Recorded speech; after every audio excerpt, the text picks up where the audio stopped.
Bonjour les élèves. Maintenant que vous connaissez bien les trois grands sens de la division et que vous êtes capable de faire des divisions simples, c'est le temps de passer à une nouvelle notion, soit la division à crochet. Allons-y. Avant de voir comment résoudre les divisions à crochet, j'aimerais qu'on fasse un petit retour sur le deuxième sens de la division qu'on a vu, c'est-à-dire le sens de partage. C'est celui-là que je vais utiliser aujourd'hui pour vous expliquer comment résoudre une division à crochet. Ce que l'on avait dit pour le partage, que c'était de trouver combien chaque personne aura de quelque chose. Donc, si je veux partager équitablement entre deux personnes mes 6 bonbons, on va faire la division 6 divisé par 2, ce qui veut dire que chaque personne aura 3 bonbons, la première et la deuxième. 6 divisé partagé en 2 donnera 3 bonbons par personne. Tu sais que pour faire des divisions simples comme 6 divisé par 2, tu peux utiliser les tables de multiplication. 2 fois combien donne 6. C'est ces mêmes tables que tu vas utiliser pour diviser des plus grands nombres, comme 426 divisé par 2, ou bien 128 divisé par 4. C'est pour la division de grands nombres que la division à crochet est utile.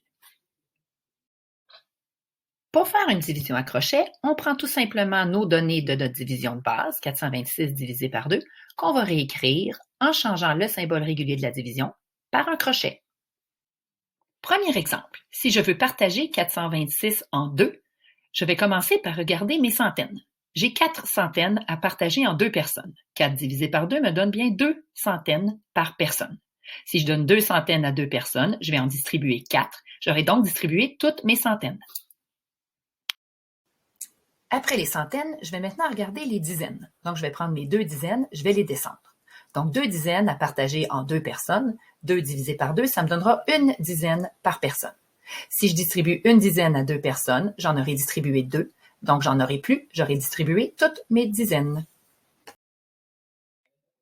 Pour les unités, je prends mon 6 unités et je le descends. 6 unités à partager équitablement entre 2 personnes, ça fera 6 divisé par 2 donne 3. 3 unités par personne. Si je distribue 3 unités à 2 personnes, j'en aurai distribué 6. J'aurai donc distribué l'ensemble de mes unités. Ce qui me donne que 426 divisé par 2 donne 213. Qu'est-ce qui serait arrivé si c'était 427 qu'on avait divisé par 2? Allons voir. Dans ce cas-ci, j'aurai quand même 2 centaines par personne et 1 dizaine par personne. Je vais prendre mes 7 unités et je vais les descendre. 7 divisé par 2, qu'est-ce que je vais faire? En fait, je pourrais en donner 3 par personne. Donc, 3 fois 2 me donnerait 6 unités qui seraient distribuées, mais là, il m'en resterait qu'une seule. Qu'est-ce que je vais faire avec? On a maintenant 2 options. Il me reste une unité. Je ne peux pas la partager en 2 personnes en leur donnant chacun une unité. Donc, je pourrais dire que ma réponse est 213, reste 1. Ou je pourrais décider de couper mon unité en 2. À ce moment-là, chacun aurait une demi-unité et ma réponse serait 213 et une demi. J'aurais ainsi tout distribué, ce que j'avais à distribuer. Voyons maintenant un autre exemple. Cette fois-ci, divisons 364 par 7.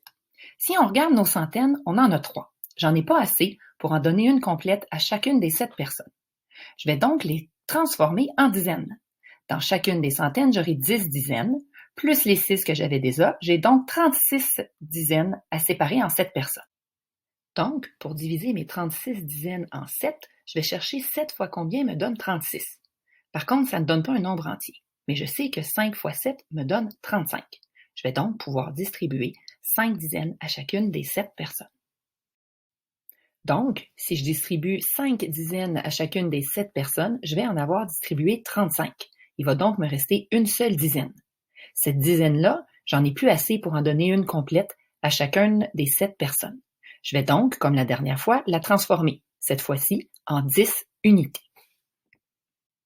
Donc, si je prends mes 10 unités provenant de ma dizaine, plus les 4 unités que j'avais déjà dans mon 364, j'ai 14 unités à diviser par 7, à partager en 7. 14 divisé par 7 me donne 2 unités par personne. Si je distribue 2 unités à 7 personnes, je vais en avoir distribué 14. Je vais donc avoir tout distribué. Donc, le quotient de 364 divisé par 7 est 52. Si j'ai 364 que je dois partager en 7 parties égales, chacune des parties aura 52 éléments. Je sais que ça fait beaucoup d'informations. Le truc pour rester zen maintenant, c'est de se pratiquer, faire beaucoup de divisions et aussi de venir revisionner la capsule pour t'assurer de bien comprendre comment tout ça fonctionne.